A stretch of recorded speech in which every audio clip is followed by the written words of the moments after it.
Okay, welcome everyone to another episode of Energizing the Entrepreneurial Mindset. This series is all about real conversation with entrepreneurs, advisors, and change makers. It's designed to help you gain insights, share experiences, and leave energized for your next bold move. I'm Laura Dunkley, founding member and advisor at GRWE, which stands for Get Ready with Entrepreneurs, and thrilled to be here with you again today. I hope you enjoyed the upbeat music by Scott Duncan while you were waiting. And you can check out more about his music and where to find him live at scottduncan.ca. Before we get started, drop a comment. Let us know where you're tuning in from. And if you have any questions, please do drop them in the comments there, and we'll leave time at the end for discussion. And if you're not familiar about GRWE, we're a dynamic community that empowers entrepreneurs with the knowledge, connections, and opportunities needed to start, grow, and thrive in your business. So you can learn more at grwe.ca, GRWE.ca. Our guest today is someone who helps people build powerful mindsets and empowered lives. Welcome, Dorothy. Dorothy Bossé is an empowerment coach and the founder of Inspired by Choice.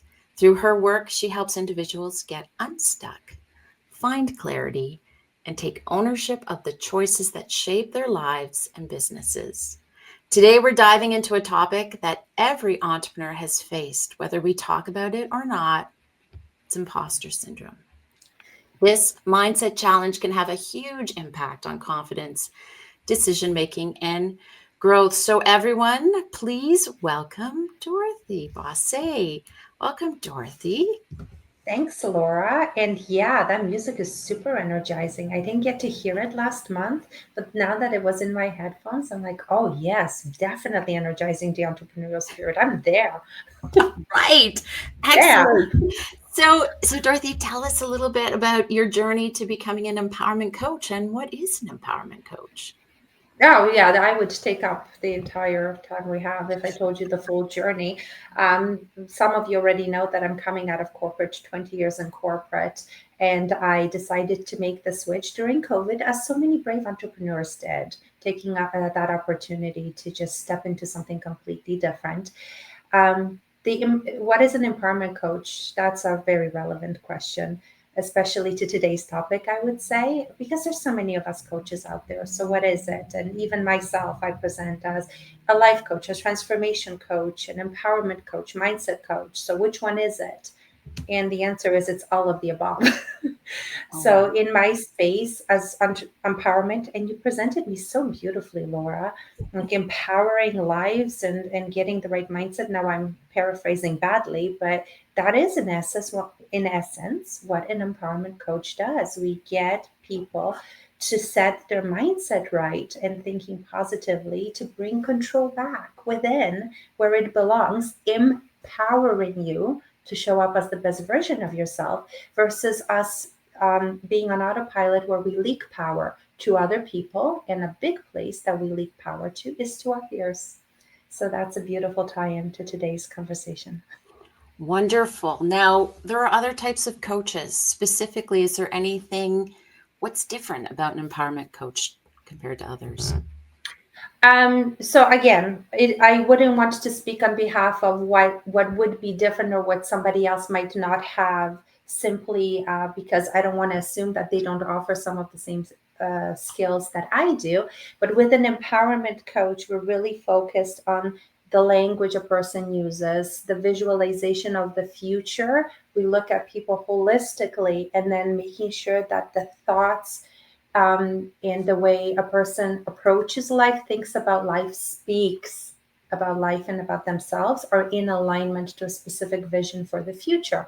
And a business coach, by contrast, might be focused a lot more on numbers and on processes. Maybe an organizational coach might be a little more focused on tactics that are outside of ourselves, whereas a mindset coach is very much digging deeply, and an empowerment coach would be digging very deeply within and making sure that there's internal alignment in the way you see yourself and the way you present yourself to the ultimate outcome that you want in your life.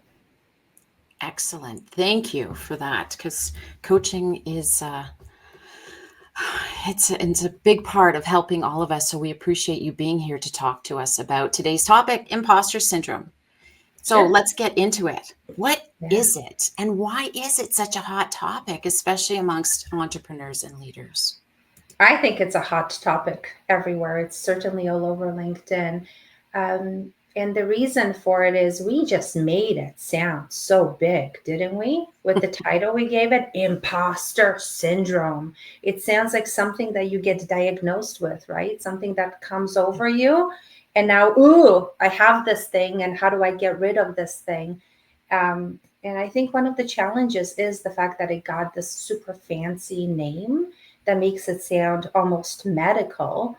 And we started talking about imposter syndrome with the level of severity that one would talk about having cancer. When in reality, imposter syndrome is just a very, very fancy name for fear.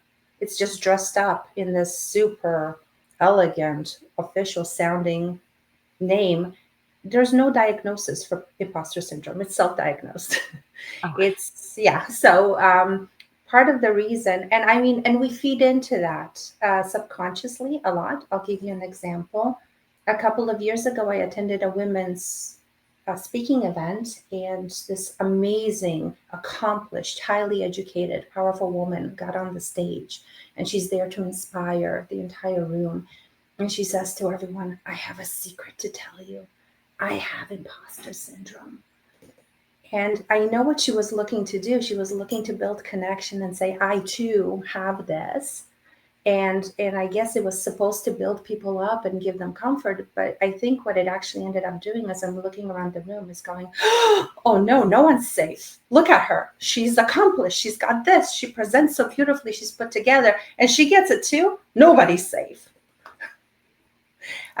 So it's yeah, we've built it up to be more than what it actually needs to be, which is just fear by a different name. fear of not being enough, right? Not being able to justify being on that stage, or maybe she was nervous or to presenting or whatever that is. And yeah, when it has a fancy name, then and we don't know what it is, it can be scary. So as entrepreneurs, how does this show up? Like how would this, whether especially in early stage, so many people come out of corporate, right? And they're not used to entrepreneurship, or they see it from afar and then now they're in it. And that can be scary. So for those early stage, what are those things that we can be mindful of, and what does that look like for us? Yeah. Ultimately, new entrepreneurs in a lot of instances of imposter syndrome, we're just stepping into something we've never done before or into an environment that we've never been in before. And the best visual that I can offer everybody of what exactly is this experience, am I having that experience, is think of starting high school and walking on the first day into the cafeteria. And everybody's sitting there, and there's little cliques. And the sports guys are over there, the cheerleaders are over there, the artsy kids are over there, the goths are over there. And you're standing there with your little cafeteria tray, and you're going, where do I belong? Which of these groups will accept me? And this fear of, what if none of them accept me, right? What if I don't belong anywhere? And I think that's the most universally recognizable feeling that we can now transpose into the workplace when an entrepreneur steps up onto the stage of starting off a business. There's people out there and they look established and they've been here for a while doing their thing, but this person coming in, they haven't seen their own proof points that they can do this yet. Can I actually do this? This idea that I have, can I make it happen? I haven't seen myself do it yet, so I don't have the proof points. So I'm scared because it's new, and I have doubt and I have fear. So it'll show up every single time that we step into something that's unknown and unfamiliar to us, and we don't yet have the proof points that we can make that specific thing work. Okay. So I'm I'm I want to jump right into Yes. disarming it. Like that's our Okay. topic today. And I know some of us on the call aren't early stage entrepreneurs. So before we jump into disarming it for these early stage 2, my question is, can we still be successful? Even, can we be existing and successful and still have imposter syndrome? Is that even possible? Sometimes I feel it's just overwhelming. So absolutely.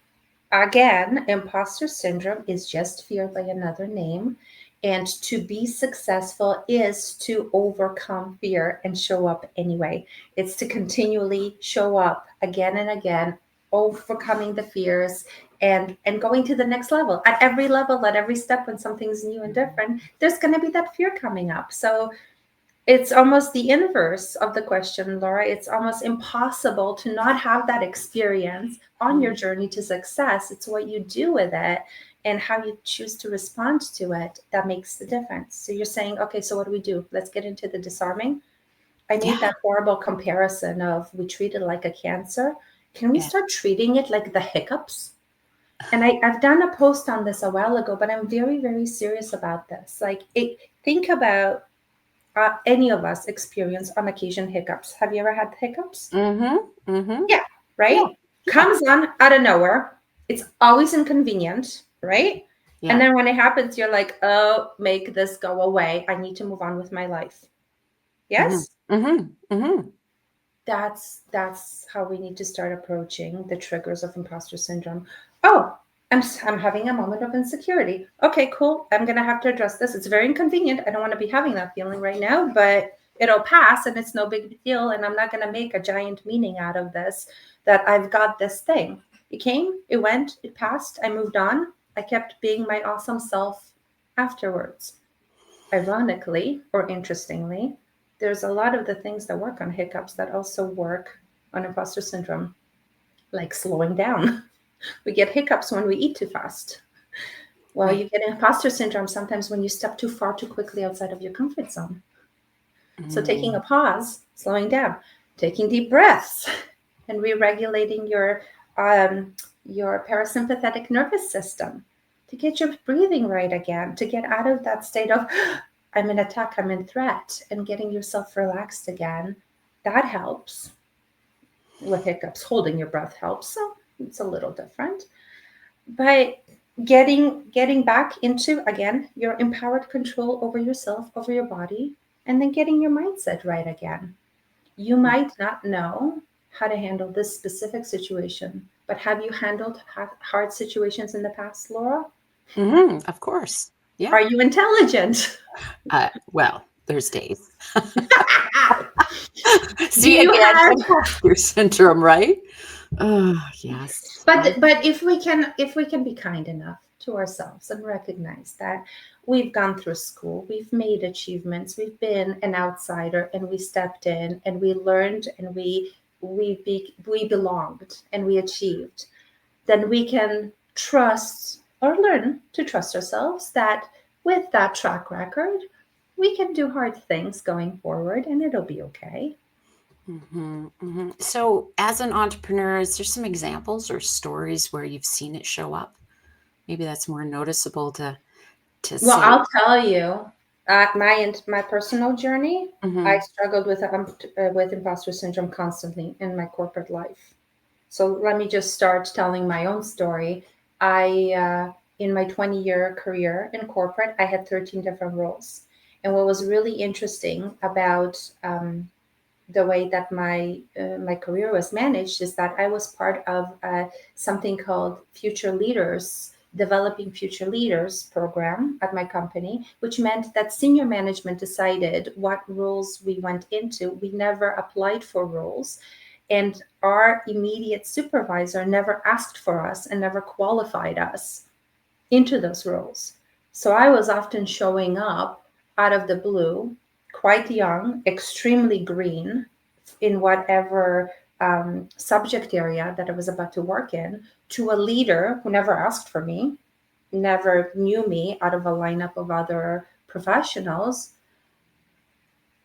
Yeah, I definitely True. felt like the outsider coming in and not belonging and needing to find a way to get past that and prove myself.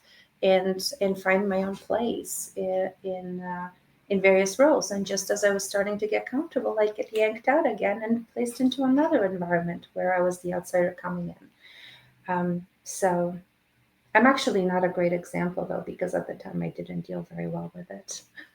No, well, then you learn from those too, right? Well, how could I show up a little bit better next time? And is this fear founded or unfounded? Like sometimes we have fear for legitimate reasons, right? To keep us safe. I think it's like you said, stop, pause. Is this a Mhm. real fear, or am I putting it through a lens that doesn't even make sense, right? Am I bringing something else forward, or is it just because it's new fear? Is that Yes. yeah. So that's the positive intention behind our fear is it wants to keep us safe and it wants to keep us from harm. So yes, the question does become, you're exactly right, Laura. Is this fear justified? Is it an actual threat or am I making the threat up in my mind? And if the threat is justified, like a fear of, oh, I don't know, going into a networking room where I don't know anybody and having to talk about myself and talk about my business. And I feel very uncomfortable about that. Is my why for being there bigger than the fear? Because we have choice Yeah. and we can always decide, okay, I'm going to allow the fear to keep me safe, which means keep me small and keep me from showing up and keep me from being seen and doing new things. Or we can choose to get inspired and show up inspired and say, yeah, I hear you, fear. I appreciate the concern.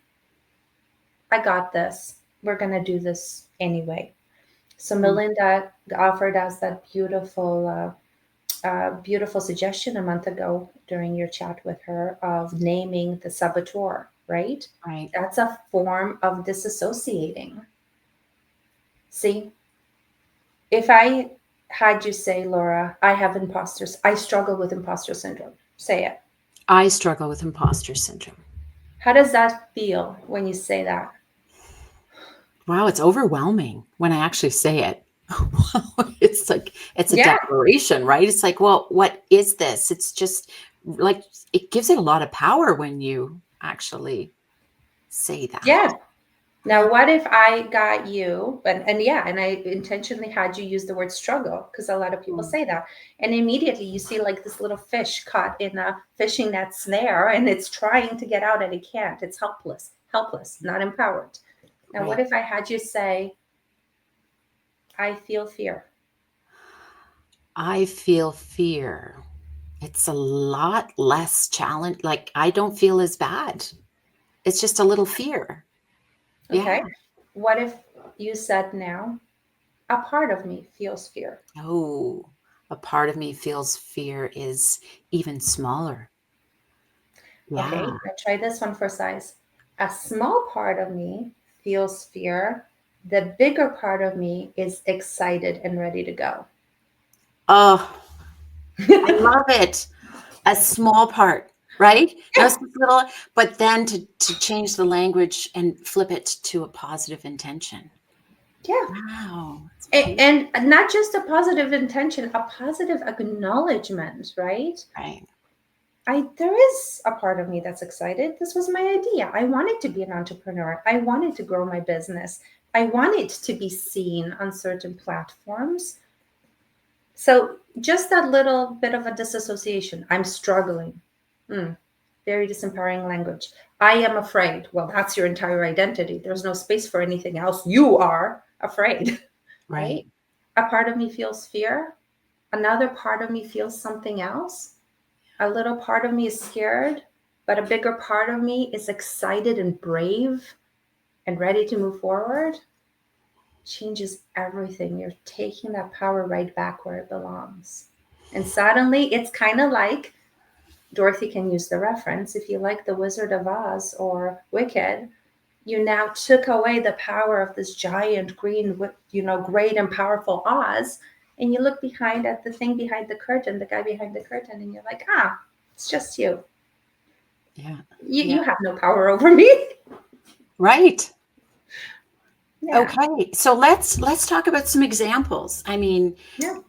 Stories that you've done. I know for me, I've been public speaking since the age of like 8 or something, and it was very scary back then. And I don't even remember when it switched, but all those feelings and things, and it's like, oh, I'm scared. It's like, no, this is excitement. I prepared. I know why I'm showing up. I am here to do this, right? And attract the right and inspire the right people. And if you show up with that mindset, now it's like, ooh, I did my homework. I'm all ready. I'm good. And now I just changed those butterflies from fear to excitement. And what's the worst that can happen? Right? Like you're out there and you pause, you forget a few words here or there, or technology, as we know, can be challenging. What's the worst? And I always and then it's smaller. My fear becomes smaller. I tell a different story in my head, and it's helped me over the years. So yeah. I love that you said that. I love that because I talk about this all the time that in our biology, fear and excitement show up exactly the same way. Mm, Butterflies in your tummy show up in both cases. right. Cold, clammy hands, they can show up when you're scared and when you're excited. The only difference is the meaning that you're making of the biology. And we tend to go to the negative. See, even that, and not to put anything down, I love that you shared that. What's the worst thing that can happen? What's the best thing that can happen? Do we Right. ever pause and talk about that? The best thing that can happen is I'm going to say exactly the right thing and people are going to love it Mm. and it's going to go so well. We Ah, don't spend enough to giving the best thing that can happen airtime in our brains, right? yeah. So I love that you shared that because that process, that biology, giving it a different meaning, it's extremely empowering. It really is. Thank you. And I also appreciated the fact that you said to stop and like pause when you have this fear over where is this coming from? Because I know you and I have worked together and so grateful for all of our conversations. And it's like, why am I scared about this? And I'll share another one to be totally vulnerable in the imposter syndrome world. I've been an entrepreneur most of my life, but had a short stint in a corporate environment.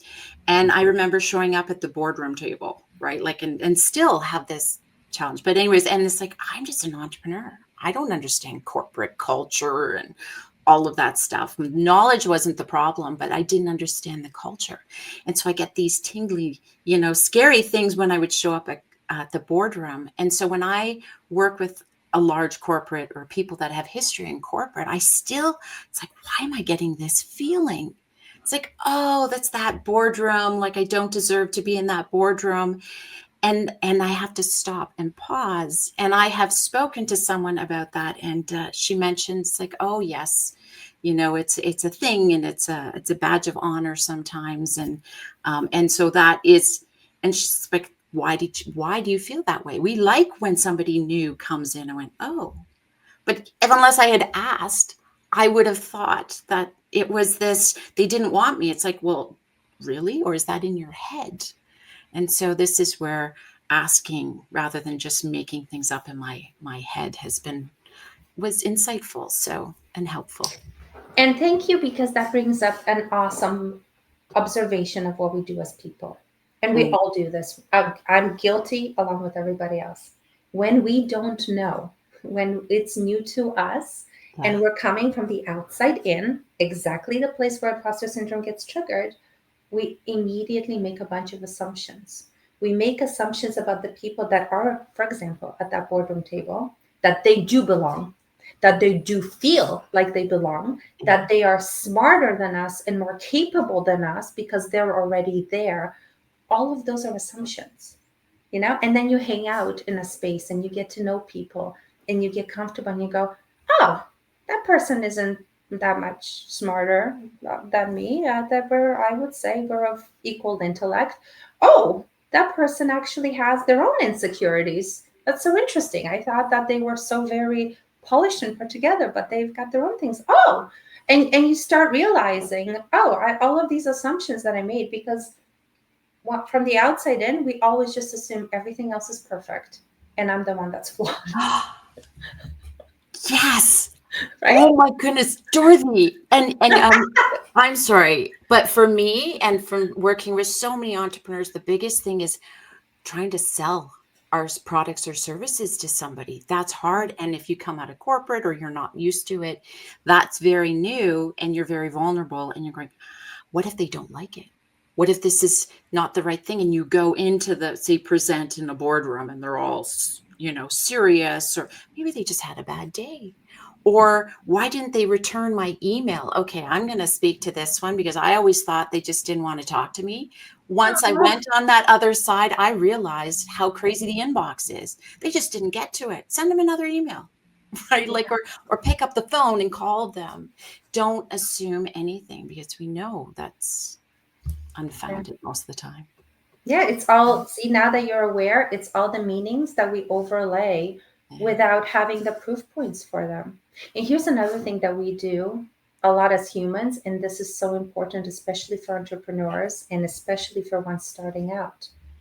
We compare and then we despair. So you're the new person on the scene. And where does your brain go to? Where do you compare? You don't compare yourself to the next person next to you. That's the new person on the scene. You go to the established business that's been around for 10, 20 years, and you go, I'm not that. I am a failure because I'm not that. I might be an imposter syndrome. I'm sorry. I might actually be an imposter because look, they're that, and I'm just this little me. But the reality is, how long did it take to build that up? How long have they been at it, showing up bigger and bigger to get to that? So we do have this tendency to compare ourselves and then start despairing about how, oh, I'm not this, I'm not that. But we might be comparing to somebody who's at a completely different level, or even sillier, appreciating somebody else's skill set and then beating ourselves up for the fact that we don't have it. So, for example, I'm vibrant, colorful, super bubbly, very, very expressive, right? You are so grounded and calm and centered. I can spend my entire nights obsessing, being like, why am I not grounded and centered like Laura? You could waste a whole bunch of time going, why am I not colorful and bubbly and exuberant like Dorothy? But how boring would this world be if all of us were exactly the same? And the truth is, if we look at each other, it's not a less than. I'm not less than because I'm not like you. You're not less than because you're not like me. We're beautiful for what we bring to the table. But you have to get secure enough to recognize that and appreciate it. But we Oh, do this, don't we? oh, so true. So true. Thank you for all those insights. I know we've run out of time, but one last, if you want to leave us with one thought on how to disarm this imposter syndrome, what would that be? Deep breath. Remember, you are observing the fear. The fear doesn't control you. You are observing the fear. Is the fear justified? Yes or no? Is your intention greater than the fear? Then you turn to the fear by whatever name you and Melinda gave it, and you say, hey, you have no power here. Be gone. I'm in control of the situation and I choose. And I'm going to choose. I'm going to make the inspired choice. And the fear will still be there a little bit. It'll still hang out because it wants to protect you, but at least you get to move forward. That's all. It's just like hiccups. Just like hiccups. Oh, thank you very much. And thanks everyone for joining us today. Dorothy, I understand we can connect with you on LinkedIn because Absolutely. you're not, and inspired by choice.ca is your website. I do Yes. believe that if you want to learn more about coaching and connecting with Dorothy, please do reach out. And I want to thank everyone for joining us today. And if you enjoyed watching today, and if you things did resonate with you and you want to be more and learn more about what we do at GRWE, head on over to grwe.ca to learn more and see about future episodes and also see how you can get more involved. And don't forget, if you are a GRWE member, we have a VIP backstage session where Dorothy's going to lead us in some more conversation.